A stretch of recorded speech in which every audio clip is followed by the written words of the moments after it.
అక్రమాస్తుల కేసులో వైఎస్ఆర్ కాంగ్రెస్ పార్టీ అధినేత ఆంధ్రప్రదేశ్ మాజీ ముఖ్యమంత్రి వైఎస్ జగన్మోహన్ రెడ్డి 6 ఏళ్ల తర్వాత హైదరాబాద్లో ఉన్నటువంటి సిబిఐ కోర్టుకి ఆయన ఈరోజు హాజరవుతూ ఉన్నారు. హాజరైన తర్వాత ఆయన కేసీఆర్ గారిని కలవాలనుకుంటున్నారని, అయితే కేసీఆర్ మాత్రం జగన్మోహన్ రెడ్డితో కలిసేందుకు విముఖత వ్యక్తం చేస్తున్నారని, అందులో భాగంగానే జగన్మోహన్ రెడ్డి అడిగినప్పటికీ కేసీఆర్ జగన్మోహన్ రెడ్డికి అపాయింట్మెంట్ కూడా ఇవ్వలేదు అనేటువంటి వార్తలు వస్తున్న నేపథ్యంలో ఈ వార్తల్లో వాస్తవం ఉందా లేదా అనే దాని మీద మనం పూర్తి స్థాయిలో విశ్లేషణ చేసుకుందాం. ప్రస్తుతం మనతో పాటు ఉన్నారు ప్రముఖ రాజకీయ విశ్లేషకులు, ప్రముఖ సీనియర్ జర్నలిస్ట్ దుర్గా వడ్లమన్ గారు. వారితో మాట్లాడదాం. మేడం నమస్తే. మేడం నమస్తే అండి. అక్రమాస్తుల కేసులో 6 సంవత్సరాల తర్వాత వైకాపా అధినేత జగన్మోహన్ రెడ్డి సిబిఐ కోర్టులో హాజరయ్యేందుకు ఈరోజు హైదరాబాద్ వస్తూ ఉన్నారు. ఈ నేపథ్యంలోనే హాజరైన తర్వాత జగన్మోహన్ రెడ్డి కేసీఆర్ గారిని కలవాలనుకుంటున్నారని, అయితే కేసీఆర్ గారు మాత్రం జగన్మోహన్ రెడ్డిని కలిసేందుకు విముఖత వ్యక్తం చేస్తున్నారని, అందులో భాగంగానే కేసీఆర్ జగన్మోహన్ రెడ్డి అడిగినప్పటికీ అపాయింట్మెంట్ కూడా ఇవ్వలేదు జగన్మోహన్ రెడ్డికి అనేటువంటి వార్తలు వస్తూ ఉన్నాయి. ఈ వార్తల్లో వాస్తవం ఉందంటారా? అంటే 6 నెలల క్రితం అనుకుంటా కేసీఆర్ గారికి ఆయన పడ్డం, తర్వాత కాలుకి దెబ్బ తగలడం, స్పైనల్ కార్డ్ ఏదో అవడం, ఆపరేషన్ అయింది, ఆయన సర్జరీ జరిగింది.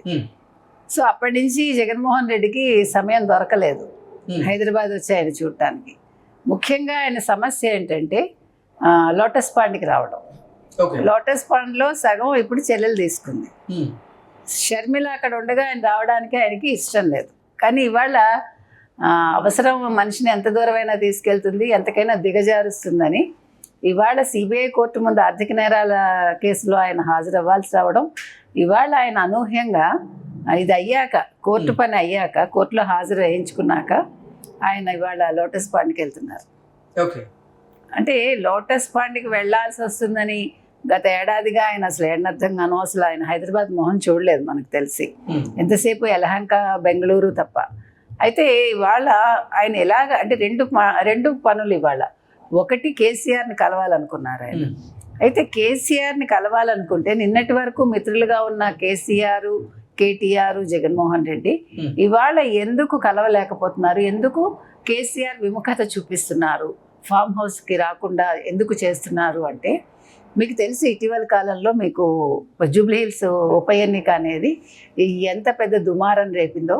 ఎవరికి వాళ్ళు మేమే నెగ్గాలంటే మేమే నెగ్గాలని వాళ్ళ బలాన్ని, ధనాన్ని అన్నింటినీ ప్రయోగించారు.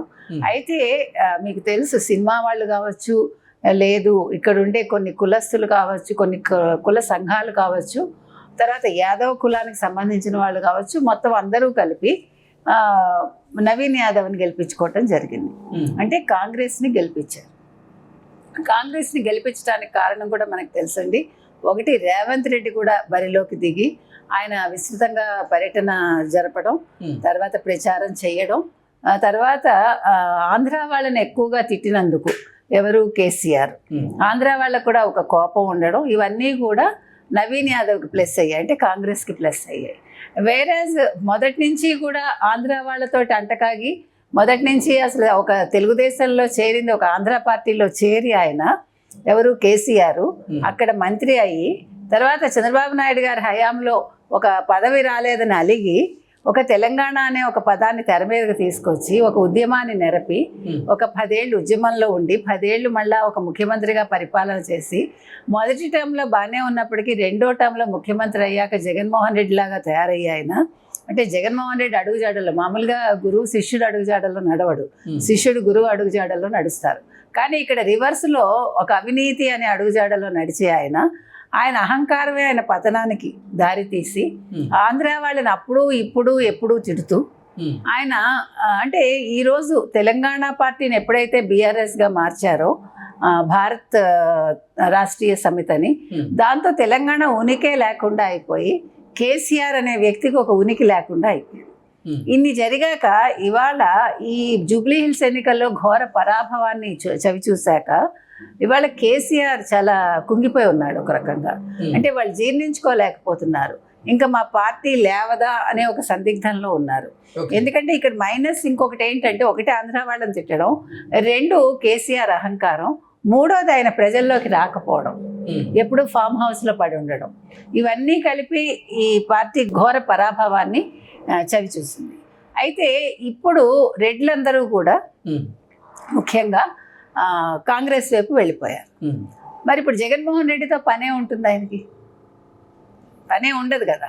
ఇప్పుడు జగన్మోహన్ రెడ్డిని ఒకవేళ ఆయన ఒప్పుకొని ఓకే రామ్మ ఫామ్ హౌస్ కంటే అది ఇంకెంత నెగిటివ్ ఇస్తుందో రేపొద్దున ఫ్యూచర్లో. ఇప్పుడు ఇప్పటికే అసలు తెలంగాణలో ఫ్యూచర్ ఉందా లేదా అనే ఒక డొలాయమైన స్థితిలో బీఆర్ఎస్ ఉంది. దీనికి తోడు అగ్ని కాజ్యం తోడైనట్టు ఇప్పుడు ఒకవేళ జగన్మోహన్ రెడ్డిని రమ్మని కలిశారనుకోండి, ఇది మొత్తం అంతా స్ప్రెడ్ అయ్యి అసలే జగన్మోహన్ రెడ్డి ఎప్పుడు జైలుకి వెళ్తాడో తెలియదు. ఇలాంటి జగన్మోహన్ రెడ్డితో ఈ బీఆర్ఎస్ పెట్టుకుంది. ఆల్రెడీ కేసీఆర్ కూడా కాళేశ్వరంలో ఇరుక్కుని ఉన్నాడు, ఈయన కూడా ఎప్పుడు జైలుకి వెళ్తాడో అని ప్రజలు అనుకుంటారేమో అని భయంతో ఆయన ఇవాళ అతనికి అపాయింట్మెంట్ ఇవ్వలేదని తెలుస్తోంది మనకి. అసలు వైఎస్ జగన్మోహన్ రెడ్డి కేసీఆర్ని ఎందుకు కలవాలనుకుంటున్నారు? ఒకటి మీరు అన్నట్టుగా ఆయన హెల్త్ బాగలేకపోవడం, ఆ సర్జరీ జరగడం, పరామర్శ ఒకటి. పరామర్శ వంకతోటి రాజకీయాలు మాట్లాడడానికి వెళ్తున్నాడు. రాజకీయాలు ఏం మాట్లాడతాడండి అని అడగచ్చు. ఇవాళ జగన్మోహన్ రెడ్డికి తన చుట్టూ ఒక్కళ్ళు కూడా నాన్న వాళ్ళు లేరు. ఇప్పుడు ఫ్యూచర్ ఏం చేయాలో తెలియని ఒక అయోమయ స్థితిలో ఆయన ఉన్నాడు. అంటే మీరు సోషల్ మీడియా ఏదో రాస్తోంది, మాట్లాడుతోంది, సాక్షి తరఫున కావచ్చు, లేకపోతే జగన్మోహన్ రెడ్డి తరఫున కావచ్చు, లేదు వైఎస్ఆర్సీపీ తరఫున కావచ్చు, కానీ ఇవి కాదు. అసలు ఇప్పుడు నిజంగా చెప్పాలంటే జగన్మోహన్ రెడ్డి క్రాస్ రోడ్స్లో ఉన్నాడు.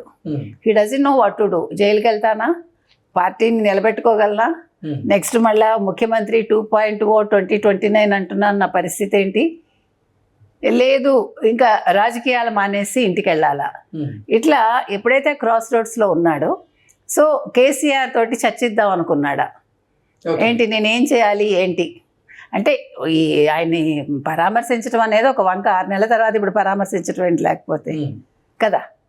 సో అంటే తన వ్యక్తిగత రాజకీయాల కోసం. ఇంకొకటి ఏంటంటే ఇద్దరికి ఇప్పుడు ఉమ్మడి శత్రువు చంద్రబాబు నాయుడు. ఇప్పుడు ఇద్దరికి కావాల్సిన వాళ్ళు బీజేపీ, ముఖ్యంగా మోదీ, అమిత్ షా. ప్లస్ ఇప్పుడు చంద్రబాబు నాయుడు తోటి పవన్ కళ్యాణ్ ఉండడం ఇద్దరికి నచ్చట్ల. పవన్ కళ్యాణ్ ఎలా విడగొట్టాలని చూస్తున్నారు. సో ఈ అంశాల మీద ఫర్దర్గా ఎలా వెళ్ళాలి అని ఆయనతో చర్చిద్దామని అనుకున్నారా జగన్మోహన్ రెడ్డి, కానీ అది ఇవాళ ఆయన అనుకున్నది జరగట్లేదా అనేది మనం వేచి చూడాలి. ఓకే, అక్రమాస్తుల కేసులో సిబిఐ కోర్టుకు వస్తున్నటువంటి జగన్మోహన్ రెడ్డి తొలుత అసలు తన తల్లి అయినటువంటి విజయమ్మ గారిని కలిసేటువంటి అవకాశం లేదని అందరూ భావించారు. అయితే జగన్మోహన్ రెడ్డి షెడ్యూల్ ప్రకారంగా తల్లిని కలిసేదైతే దాంట్లో లేదు, కానీ తల్లిని కలవబోతున్నట్లుగా కూడా కొన్ని వార్తలు వస్తూ ఉన్నాయి. ఎలా చూడాలంటారు? నిన్న విడుదల చేసిన షెడ్యూల్లో తల్లి విజయలక్ష్మి గారిని కలుస్తున్నారని ఎక్కడ ఇవ్వలేదు. నిన్న షెడ్యూల్ మొత్తం ఆయన ఇక్కడికి రావడం, తర్వాత ఒక ఊరేగింపుగా ఆయన అదేంటి సిబిఐ ఆఫీస్కి అది కోర్టుకు వెళ్ళడం, అక్కడి నుంచి ఆయన లోటస్ పాండ్కి వెళ్ళడం, తర్వాత కేసీఆర్ గారిని కలవడం, ఇట్లా ఆయన షెడ్యూల్. తర్వాత ఫైనల్గా బెంగళూరు వెళ్ళిపోవడం యలహంకకి. కానీ ఇప్పుడు సాక్షి వాళ్ళే ఇస్తున్నారు, సాక్షి ఛానల్లో తల్లి విజయలక్ష్మి గారిని కలుస్తారు అని. అంటే రాత్రికి రాత్రి మొత్తం సినారియో మార్చేశాడు. అంటే రాత్రి ఒక చర్చ జరిగి ఉండొచ్చు. అంటే తల్లిని కలిసి ఇప్పుడు రాజకీయాలు నెక్స్ట్ 2029లో 2.0 ముఖ్యమంత్రి అనుకుంటున్నాడు కాబట్టి అవ్వాలని, ఆ రోజు 2019 గెలుపుకి తల్లి చెల్లి ఎలా కారణమయ్యారో ఇప్పుడు మళ్ళా తల్లి చెల్లి అవసరమవుతారా అంటే రాజకీయాల్లో సిగ్గు శరం మానం అభిమానం ఉండమంటారు. కాబట్టి మనిషి ఎంతకైనా దిగజారుతాడు, ఎవరి కాళ్ళైనా పట్టుకుంటాడు, ఏమైనా చేస్తాడు. ఇక్కడ తల్లే కాబట్టి బాధ లేదు, తల్లి కాళ్ళు పట్టుకున్నా తప్పు లేదు, తల్లే కాబట్టి ఆశీర్వదిస్తుంది. తర్వాత చెల్లెలు, సొంత బ్లడ్ కదా, సరే అన్నగారు ఎన్నన్నా ఎంత ఇది చేసినా కూడా ఆవిడ కూడా కరగచ్చు, తెలియదు. సో ఇవన్నీ దృష్టిలో పెట్టుకుని ఇవాళ తల్లిగారిని కలుస్తున్నాడు ఆయన. తల్లితో రాజకీయాలు మాట్లాడతాడా, తర్వాత సరస్వతి పవర్ దీనికి సంబంధించి సేమ్ స్టేటస్ కో అన్నారు కాబట్టి ఇప్పుడు దాని మీద కూడా ఒక భయం ఉంది అతనికి. అది కనుక వాళ్ళు ఇది చేస్తే నేను బెయిల్ రద్దు అయిపోతుంది, నా భయం కూడా ఉంది. ఒక పక్క సిబిఐ కోర్టు, మరో పక్క బెయిల్ రద్దు, ఇవన్నీ ఉన్నాయి కాబట్టి ఈ నేపథ్యంలో ఇవాళ విజయలక్ష్మి గారిని కలుస్తున్నాడా, పనిలో పని చెల్లెల్ని కూడా కలుస్తాడా, ఏం మాట్లాడతారు అనేది వెయిట్ చేసి చూడాలి. Okay madam, thank you.